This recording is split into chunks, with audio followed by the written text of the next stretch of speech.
Is the world real or unreal should not be asked on an intellectual level. That will just lead to a lot of philosophy with no final answer, or beliefs. Your own life, what is real about my life ultimately? Is there anything real about my life? Or what do I know for sure? Descartes, the philosopher, he asked that question. What is it that I can know for sure? He never stopped thinking, and so he thought it's thinking, that I'm always thinking. But if he had gone a step deeper, he would have realized the sense of beingness or presence that is deeper than thinking. The question that you are is beyond doubt. You can doubt anything, but you cannot doubt that you are. It's life itself. I don't know what I am, the form may be short-lived, but the fact that there is something here that knows that the form is short-lived, there's no doubt that that has reality. There is something in you that is. There's no doubt about that. I am, that I know. What I am, I don't know. I appear as a body for a while, and perhaps I appear as a flower, I appear as whatever form. Perhaps the I am is in every form. What I am is the one I am. That thing that is beyond doubt, that my own being, the beingness that is here, of course it is. It's the life that I am is beyond doubt. And could that be the same life and the same being and the same I am that is in every form of life? The formless essence of all life. And so if you can be aware that you are aware that you are,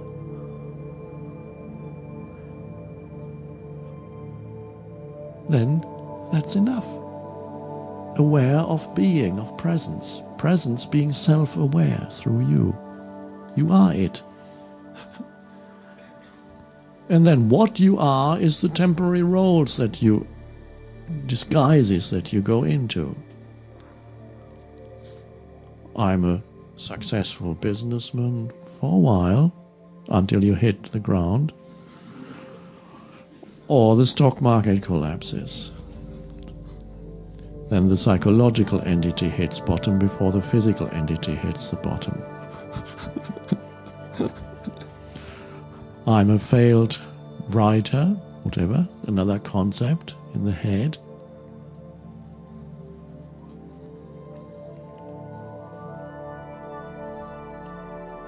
I'm somebody who's missed out on life. Life passed me by. Where is life? Here, now. It passed me by, it's long since gone.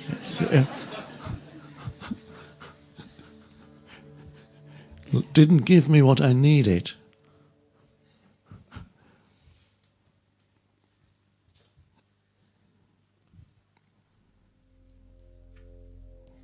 So stepping out of the story, the structural aspect of your form life, life in form, as much as possible, then you access something that is deeper than past and future, than the form, than that which dies, yourself. And the temptation of the world is, it pretends that that's all that matters. Matter is all that matters. This is important. Thought. So it's a continuous, for a while, waking up out of being totally identified with the structural aspect of your life, the story of me, where it's coming from and where it's going, and giving an ultimate importance to that. Relative importance, yes, you do what you can, now, can only do it now, can only do at this moment what I can do at this moment, can't go beyond that.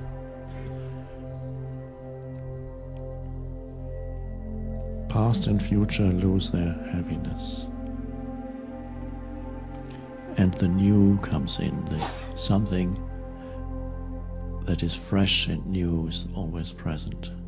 You remain fresh and new, like a day that's just like today, this morning.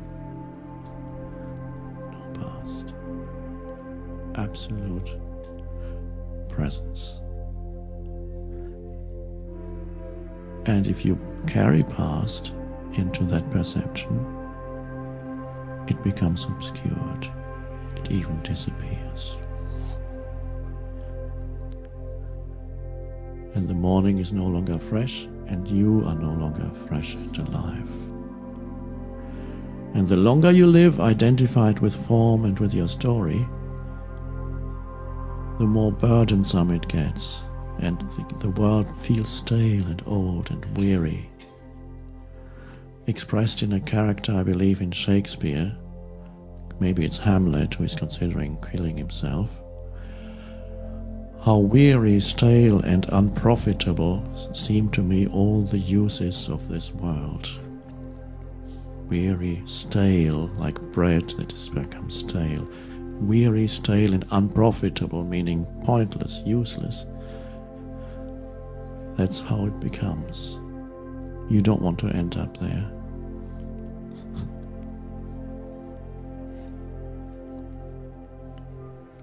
And part of that is not reducing the magnificence of this moment, the depth and the aliveness of this moment, that's all you ever have,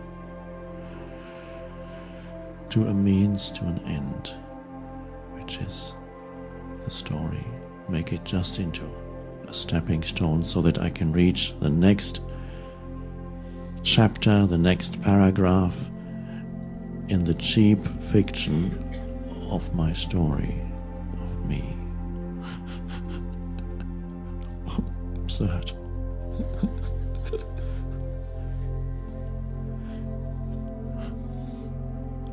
So that simple thing. Bring the alertness, wake up, become aware of sense perceptions, and that which underlies every sense perception, yourself, the perceiver, the perceiving consciousness, the attention, in which there's no tension. Attention. And sensing the inner body, the aliveness that is there.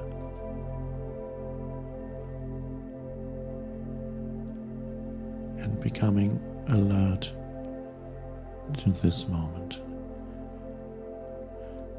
It's no longer a means to an end. It has a depth to it that is sufficient unto itself.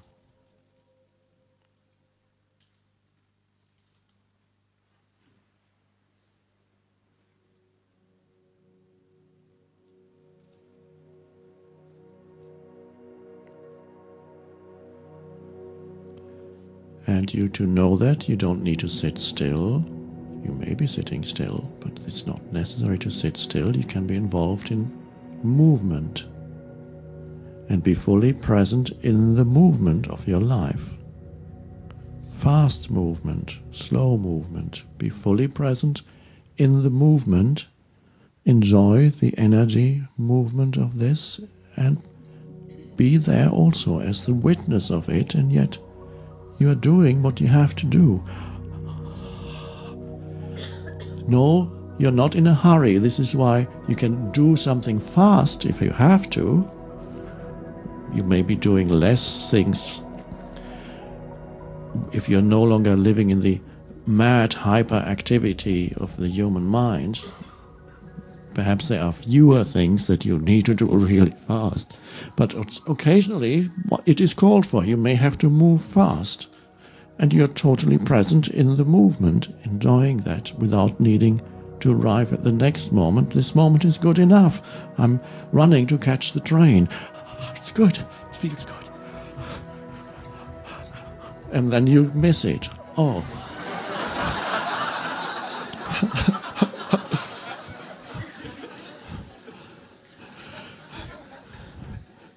At least you enjoyed yourself.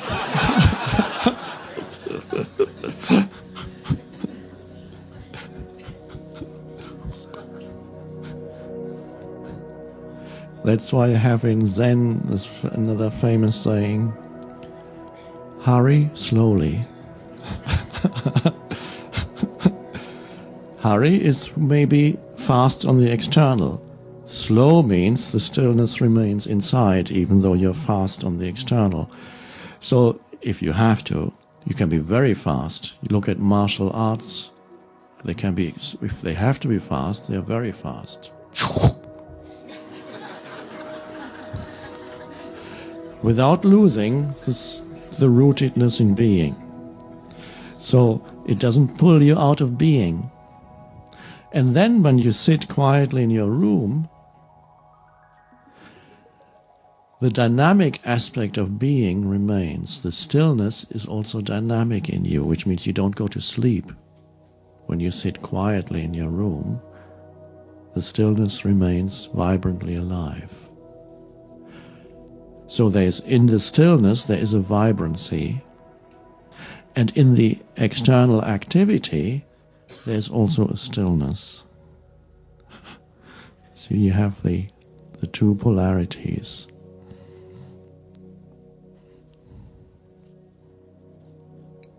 Or as I sometimes call it, Buddha and Clint Eastwood character. And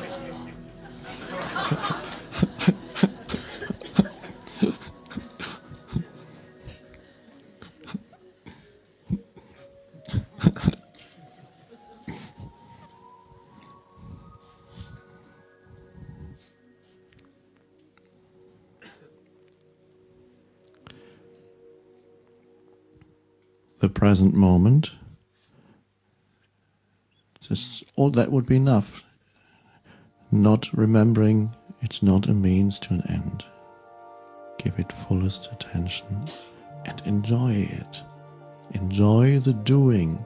You can't enjoy the doing if the next moment is more important than this. Enjoy whatever it is that is required of you at this moment. The aliveness of it. The external is allowed deeply because it is, and then you go deeper than the form. So even if on the external it looks unpleasant, I'm wet and cold and it's windy and I want to get home. Okay, and then you bring a yes to it. As we talked yesterday, you become a duck or wet poodle or whatever it is. And the wet poodle is not complaining. He's just wet, and then he shakes, and nobody says, oh, it's cold and wet. There's no judging entity there. It is as it is, says the dog, if he could speak.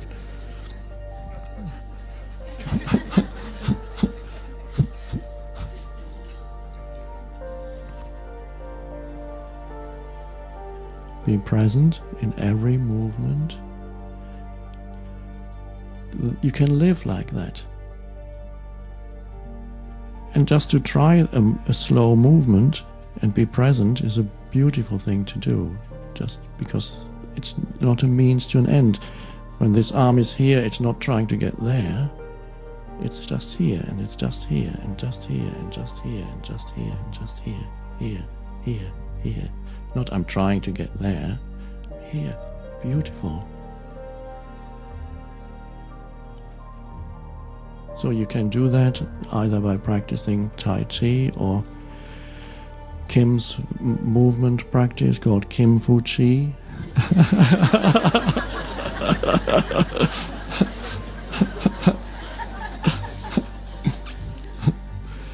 Which a few years ago I saw her performing spontaneously for the first time at a retreat. And I said, what is happening? It's simply presence expressing itself as joyful movement.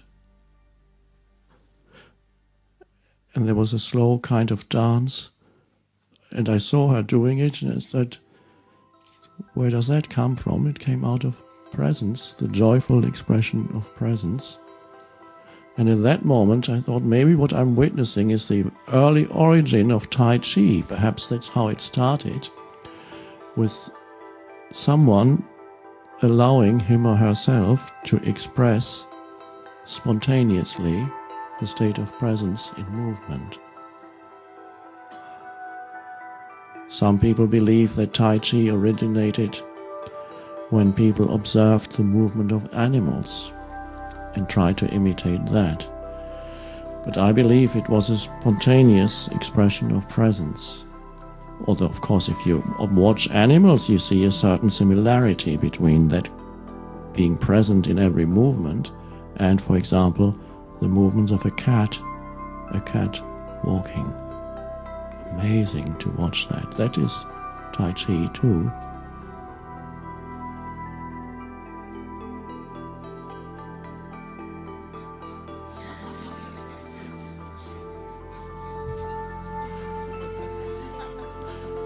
They are not in a hurry, just present.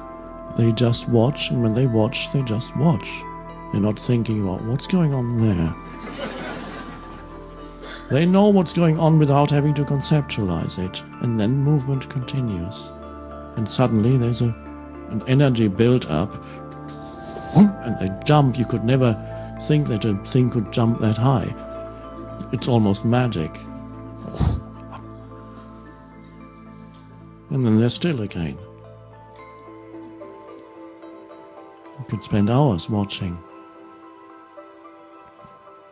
So if you practice movement, it's a beautiful way of learning to be, not to make this moment into a means to an end. Just a simple movement. Because in the ordinary consciousness, every movement, through it you want to get somewhere. That's more important. So just, it could be spontaneous, it could be a sequence that you follow, but the important thing is, there's presence at every step.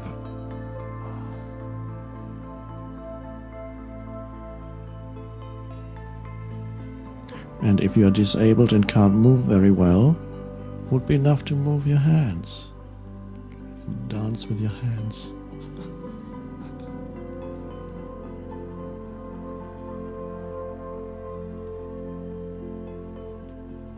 And you can make some activity into a movement that is present. A dance. Wiping a table.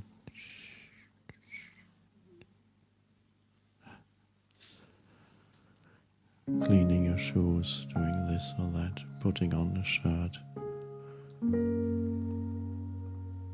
And whenever that happens, there's a gap in the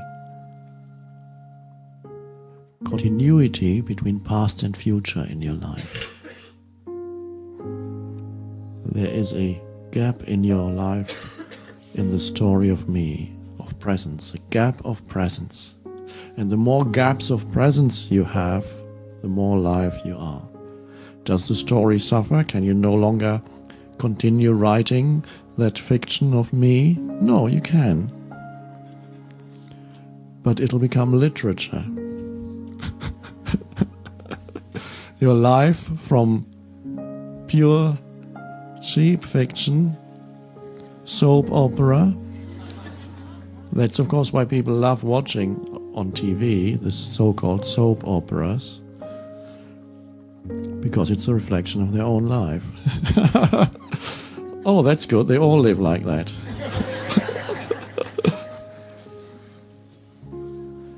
And then your life assumes a depth, and the outcome doesn't matter anymore. It's just like the true work of literature. It's peripheral. The outcome is on the periphery of your life. Am I going to make it or not? Well, you may make it for a while, and then you hit bottom.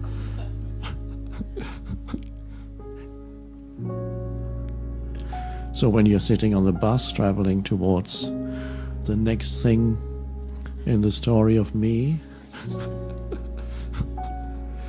the next thing becomes a little less important as you feel the aliveness of the present moment, even as you are sitting on the bus. Then the moment of arriving at the station is not that important. Still feels the same, because it's still now. And then you arrive at the station. And then you check inside, is it still now? You have to... You never know, it might be in the next moment.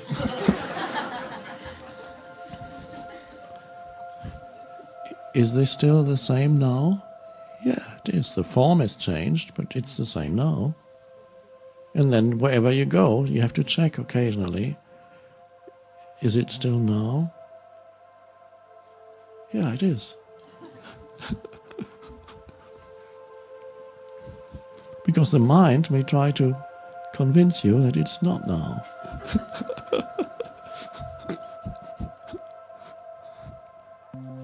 So you remain alive. Not only remain alive, you deepen the being. There's depth to who you are. Regardless of the form of your story, because if everybody is, let's say, a walking work of fiction, similar, the life story of each person is different. One could write a book about each of you. You could write your own book. As it unfolds, every day a new chapter. Wait for the next installment. That suddenly has far greater depth to it, and just as in great literature, what happens to you or what does not happen to you as the story unfolds is secondary. The now becomes primary, the depth of now. And then the external form of your life, of course, at times you add things to your life, things come to you, it seems to go very well, and then something happens and it becomes a period of loss or of reduction, of letting go. That's all part of living. It can't go up and up and up. It doesn't make sense. Nothing in the world is a continuous getting better on the level of form. You can't get better and better as a form, better and better, and then you hit bottom, the final.